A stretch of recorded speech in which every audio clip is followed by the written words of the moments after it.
Hello दोस्तों, welcome back to the channel. और आज मैं लेके आया हूँ first part of the constitution, union and it territory. तो जैसे कि मैंने आपको बताया था कि हमारे कॉन्स्टिट्यूशन को 25 पार्ट्स में डिवाइड किया गया है। तो उनमें से पहला पार्ट है यूनियन एंड इट टेरिटरी। और इसके अंदर कितने आर्टिकल हैं? 4 आर्टिकल, 1 2 4। तो आइए देखते हैं। तो फर्स्ट आर्टिकल का नाम है name and territory of the union. तो दोस्तों, जो जो आर्टिकल हम पढ़ेंगे उनके नंबर आपको एग्जैक्टली सबके याद करने की ज़रूरत नहीं है। जो जो नंबर याद करने होंगे मैं आपको साथ साथ बताता रहूँगा, लेकिन आपको सारे नंबर याद करने की ज़रूरत नहीं है। तो पहला आर्टिकल क्या है? Name and the territory of union. तो पहले आर्टिकल में हमें पता चलता है कि हमारी कंट्री का नाम क्या होगा और उसकी टेरिटरीज क्या क्या होंगी। पहले सब क्लॉज में क्या दिया? India that is Bharat shall be a union of state. India जिसको कि भारत कहते हैं वो एक यूनियन ऑफ स्टेट होगा। यूनियन मतलब स्टेट से मिलके बना होगा। ये कोई एग्रीमेंट नहीं होगा स्टेट्स के बीच में। ये बेसिकली यूनियन है जिसमें कि बहुत सारी स्टेट्स हैं जो कि यूनियन के अंडर हैं। दूसरा सब क्लॉज क्या कहता है? The state and the union territory shall be as specified in the first schedule. कौन कौन सी टेरिटरीज और स्टेट्स इस यूनियन का पार्ट होंगी वो किस में डिफाइंड है, जिनके नाम कहाँ दे रखे हैं? स्केड्यूल 1। तो आपको इससे एक चीज़ याद कर लेनी है कि स्केड्यूल 1 क्या है, जिसके अंदर की इंडिया में कौन कौन सी स्टेट्स हैं और यूनियन टेरिटरीज हैं उनके नाम हैं और उसमें क्या क्या होंगी टेरिटरीज, ये सब क्लॉज 3 में दिया गया है। तो टेरिटरीज ऑफ द स्टेट्स हैं वो यूनियन का पार्ट होंगी। जो यूनियन टेरिटरीज दी गई हैं पहले स्केड्यूल में वो भी यूनियन का पार्ट होंगी। और तीसरी चीज़ कि ऐसी और कोई टेरिटरी जो कि इंडिया एक्वायर करता है फ्यूचर में वो भी यूनियन का पार्ट होंगी। तो अब ये जो थर्ड वाला है, the territories as may be acquired, ये हमने जब पौंडीचेरी को फ्रांस से लिया था और गोवा एंड दमन दीव को जब एक्वायर करा था पोर्चुगीज से, तब हमने वो जब तक उनको यूनियन टेरिटरी नहीं डिक्लेयर कर दिया था तब तक वो इस थर्ड सब क्लॉज के अंदर यानी एक्वायर्ड टेरिटरीज ऑफ इंडिया के अंदर इंडिया का यूनियन का पार्ट थी। अब इसमें हमने याद क्या करना था कि पहला आर्टिकल क्या कहता है? Name of the union and the territory of the union. और इसके अंदर ये हमने याद करा कि स्केड्यूल 1 में जो दिया गया है वो सारी states and union territories India के यूनियन का पार्ट है। तो अभी प्रेजेंट में कितने स्टेट्स हैं? 28 स्टेट्स हैं और 8 यूनियन टेरिटरीज हैं इस स्केड्यूल के अंदर। अब ये कैसे रिसेंटली कौन कौन सी ऐड हुई हैं वो आपको दिखा देता हूँ। तो सबसे पहले 31 अक्टूबर 2019 को जम्मू एंड कश्मीर की स्टेट को हमने स्टेटहुड से हटाकर 2 यूनियन टेरिटरीज बना दी थी। 31 अक्टूबर 2019 को जम्मू एंड कश्मीर की स्टेट को हमने स्टेटहुड से हटाकर 2 यूनियन टेरिटरीज बना दी थी, जिसमें से कि पहली यूनियन टेरिटरी का नाम था जम्मू एंड कश्मीर और दूसरी यूनियन टेरिटरी हमने बनाई थी लद्दाख की। तो हमने एक स्टेट कम करके 2 यूटीज बढ़ा दी थी। अब जो रिसेंटली हुआ है 26 जनवरी 2020 को union territory of Dadar and Nagar Haveli was merged with Daman and Diu, और इनको मिला के एक सिंगल यूनियन टेरिटरी बना दी गई थी जिसकी कैपिटल थी दमन। ओरिजिनली जो स्केड्यूल 1 था यानी कि जिसमें स्टेट्स और यूनियन टेरिटरीज डिफाइंड है इंडिया की, उनमें 4 कैटेगरी में डिवाइड किया गया था। जो स्केड्यूल 1 था यानी कि जिसमें स्टेट्स और यूनियन टेरिटरीज डिफाइंड है इंडिया की, उनमें 4 कैटेगरी में डिवाइड किया गया था। यानी कि जब ये बना था हमारा कॉन्स्टिट्यूशन उस समय 4 तरीके की अलग अलग कैटेगरी की स्टेट्स थी। तो वो क्या थी? पार्ट 1 में 9 प्रोविंसेस थे जो इंडिया में ब्रिटिश इंडिया में थे इंडिपेंडेंस से पहले। पार्ट बी में 5 प्रिंसली स्टेट्स बनाई गई थी जिनके अंदर लेजिस्लेचर्स थे जो कि छोटी छोटी प्रिंसली स्टेट्स को क्लब करके बड़ी 5 बनाई गई थी। पार्ट सी में 5 सेंट्रली एडमिनिस्ट्रेटेड स्टेट्स थी और पार्ट डी में थे अंडमान एंड निकोबार आइलैंड। अब ये अलग अलग कैटेगरी में थे एट द टाइम जब ये कॉन्स्टिट्यूशन बना था। फिर क्या हुआ? एक कमेटी बनाई गई, एस.के. धर कमेटी की, जो स्टेट्स हैं उनको लिंग्विस्टिक मतलब लैंग्वेज के बेसिस पे कैसे डिवाइड किया जाए उसको कंसिडर करने के लिए कहा गया। लेकिन इस कमेटी ने कहा कि लैंग्वेज पे ना जाके आप एडमिनिस्ट्रेटिव बेसिस पे इसको डिवाइड करिए जिससे कि आपको एडमिनिस्ट्रेशन में आसानी हो। और यही मानना था JVP कमेटी का। जवाहरलाल नेहरू, सरदार पटेल एंड प्रतिभा सीतारमैया कमेटी के नाम से थी। उनका भी यही मानना था कि लिंग्विस्टिक बेसिस पे ना करके हम एडमिनिस्ट्रेटिव बेसिस पे स्टेट्स को डिवाइड करें। लेकिन फिर कुछ एजिटेशंस हुए, कुछ भूख हड़तालें की गई, इस वजह से कंसिडर करना पड़ा यूनियन को कि स्टेट्स को लिंग्विस्टिक बेसिस पे डिवाइड किया जाए। तो ये क्वेश्चन बहुत बहुत ज़्यादा इंपॉर्टेंट है कि पहली स्टेट कौन सी बनी थी लिंग्विस्टिक यानी लैंग्वेज के बेसिस पे। तो इसका आंसर होता है आंध्र प्रदेश। 1953 में first state to be made on linguistic basis. और ये किस स्टेट में से बनाई गई थी? मद्रास स्टेट में से। तो सबसे इंपॉर्टेंट यही याद रखना है कि आंध्र प्रदेश फर्स्ट स्टेट थी जो लिंग्विस्टिक बेसिस पे बनाई गई थी। फिर एक कमीशन बनाया गया एजिटेशंस को देखते हुए, जिसके बेसिस पे लिंग्विस्टिक स्टेट्स को कार्व आउट किया गया। ये 1953 में बना गया। और ये क्वेश्चन भी आता है कि इस कमीशन का नाम क्या था? स्टेट रीऑर्गेनाइजेशन कमीशन का नाम क्या था?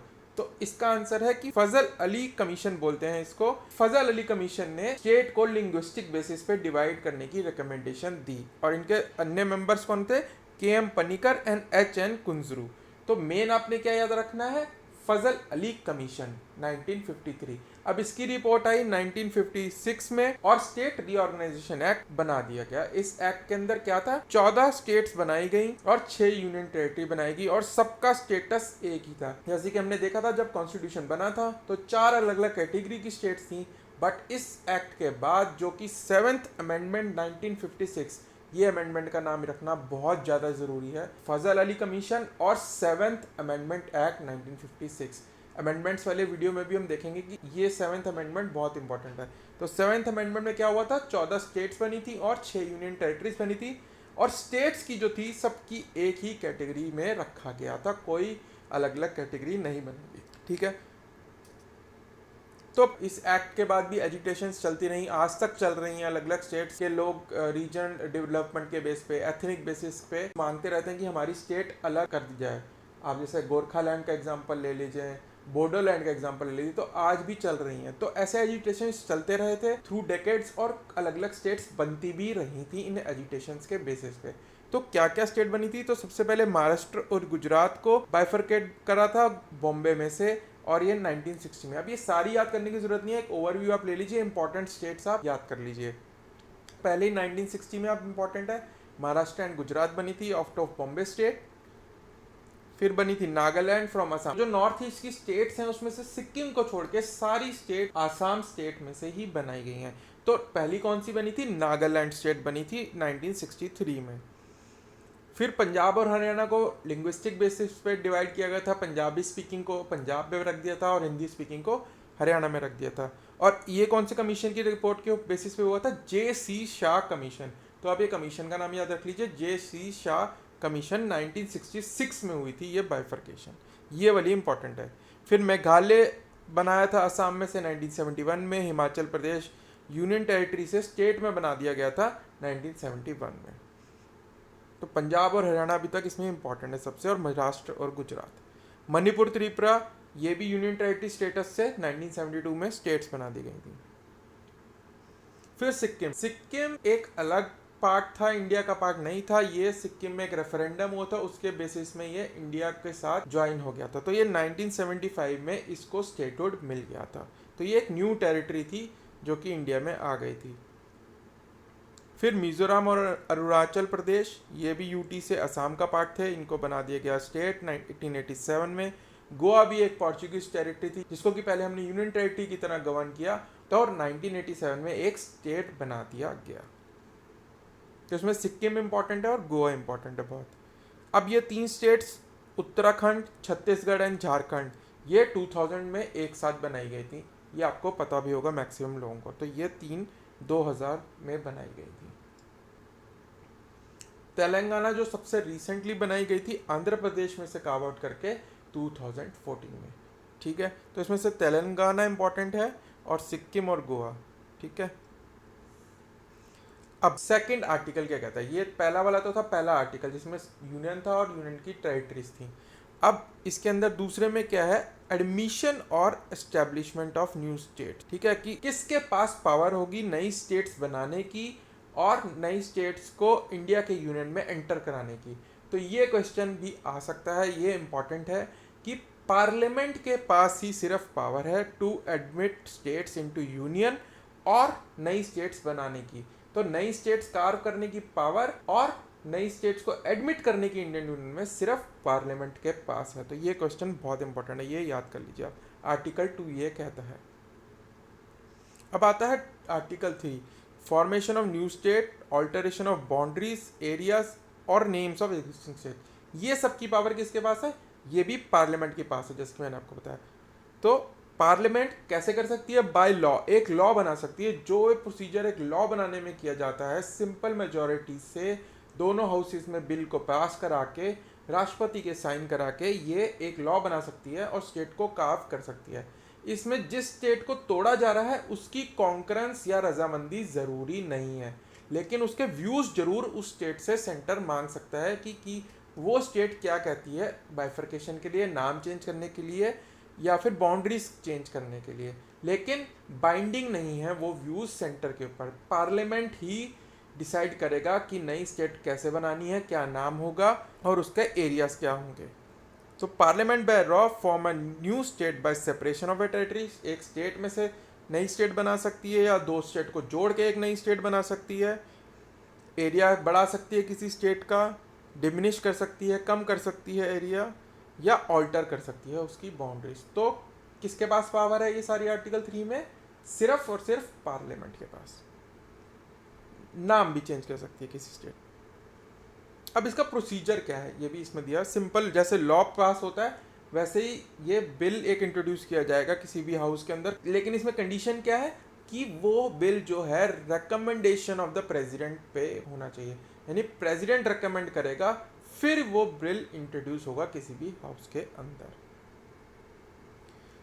अब उसके बाद क्या होगा कि बिल जो है वो प्रेसिडेंट रेफर करेगा किसी स्टेट के लेजिस्लेचर को जिसको तोड़ा जा रहा है या जिसको जोड़ा जा रहा है, उन दोनों स्टेट्स को। तो प्रेसिडेंट उन स्टेट्स को रेफर करेगा और उनसे व्यूज मांगेगा। ठीक है, अब इसमें ध्यान देने वाली बात क्या है कि जो व्यू स्टेट देगी वो प्रेसिडेंट कंसिडर कर सकते हैं, पर उन पर बाइंडिंग नहीं है। जरूरी नहीं है कि प्रेसिडेंट उन व्यूज को माने और बिल में इंकॉर्पोरेट करे।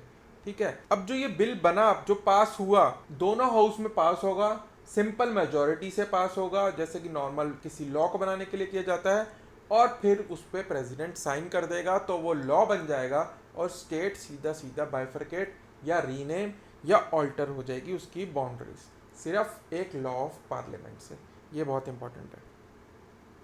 अब फोर्थ आर्टिकल जो कि लास्ट आर्टिकल है पार्ट 1 का, ये क्या कहता है कि जो लॉ बना उससे स्टेट बाइफरकेट हुई, उनसे जो कॉन्सिक्वेंट चेंजेस शेड्यूल 1 और 4 में आने चाहिए थे। अब शेड्यूल 1 क्या है? यूनियन एंड स्टेट, जो कि टेरिटरी डिफाइन करता है यूनियन की हमारे। और शेड्यूल 4 क्या है? Allocation of seats in council of states, यानी कि राज्यसभा में किस स्टेट की कितनी सीट्स होंगी वो डिफाइन करता है शेड्यूल 4। ये हम शेड्यूल्स वाली वीडियो में देखेंगे। अभी के लिए ये समझना जरूरी है कि जो लॉ बनेगा उसके कॉन्सिक्वेंट जो चेंजेस आएंगे इन शेड्यूल में अलग अलग स्टेट्स के रिलेशन में, वो ऑटोमेटिकली आ जाएंगे। इसके लिए हमें कोई अलग से अमेंडमेंट आर्टिकल 368 के अंदर करने की जरूरी नहीं है।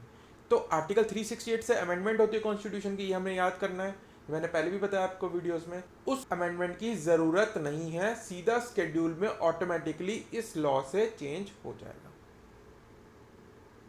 तो ये वही है जो मैंने बताया आपको। पहला शेड्यूल क्या है? जो states and the union territory define करता है, और शेड्यूल 4 क्या डिफाइन करता है? राज्यसभा में किस स्टेट की कितनी सीट्स होंगी। तो ये लॉ में ही हम लिख देंगे कि नई स्टेट्स की कितनी कितनी सीट्स होंगी और उनके नाम क्या होंगे, और ये ऑटोमेटिकली शेड्यूल 1 और 4 में चले जाएंगे। अलग से अमेंडमेंट करने की ज़रूरत नहीं है पार्लियामेंट। तो दोस्तों ये था हमारा video part 1 of the constitution पे, जो कि पूरा हमने आप इस वीडियो के माध्यम से समझा, उनके 4 आर्टिकल डिटेल में समझे। तो मैं आशा करता हूँ ये वीडियो आपको पसंद आया होगा, और अगर पसंद आया है तो प्लीज़ इसे लाइक कीजिए, शेयर कीजिए, and don't forget to subscribe to our channel and hit the bell icon, जिससे कि आने वाले वीडियोस के नोटिफिकेशन आपको आसानी से मिल सके। तो दोस्तों अब हम मिलेंगे नए वीडियो में, तब तक के लिए bye bye and happy learning.